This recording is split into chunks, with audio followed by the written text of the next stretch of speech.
بسم اللہ الرحمن الرحیم۔ السلام علیکم ورحمۃ اللہ وبرکاتہ۔ اگر آپ چاہتے ہیں کہ آپ اور آپ کے گھر والے ہر قسم کی پریشانی سے محفوظ رہیں، ہر مصیبت ان سے دور رہے، ہر بیماری سے محفوظ رہیں، یہ وظیفہ آپ کے لیے ہے۔ انشاءاللہ اس کی برکت سے اللہ تعالیٰ آپ کے لیے بہت سی آسانیاں پیدا کریں گے، آپ کی ہر بیماری کو دور کر دیں گے۔ کوئی بھی مصیبت یا بلا آپ کے سر پہ آنے لگی ہوگی تو اس کو اپنے حکم سے ٹال دیں گے۔ میری کوشش یہی ہوتی ہے کہ ایسے وظائف آپ کی خدمت میں لے کے آؤں جن پہ آپ کے لیے عمل کرنا آسان ہو، جو کرنے میں نہایت ہی آسان ہو اور فوری اثر رکھتے ہوں۔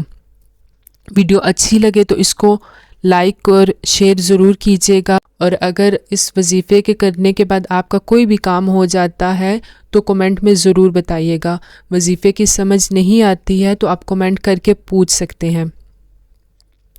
وظیفہ یہ ہے کہ آپ نے جمعے کے دن جمعے کی نماز ادا کر کے آپ نے 7 مرتبہ سورہ فاتحہ، الحمدللہ شریف، 7 مرتبہ سورہ اخلاص، قل هو اللہ احد، اور 7 مرتبہ سورہ فلق، قل اعوذ برب الفلق، اور 7 مرتبہ سورہ ناس، قل اعوذ برب الناس۔ یہ سورہ پڑھ کے اپنے اوپر دم کر لینا ہے اور اللہ تعالیٰ سے دعا کرنی ہے۔ انشاءاللہ اس کی برکت سے اگلے جمعے تک اللہ تعالیٰ آپ کے سر سے ہر مصیبت اور ہر پریشانی کو ٹال دیں گے، آپ کو ہر قسم کی بیماریوں سے محفوظ رکھیں گے، نہ صرف آپ کو بلکہ آپ کے اہل و عیال کو بھی۔ جزاک اللہ خیرہ۔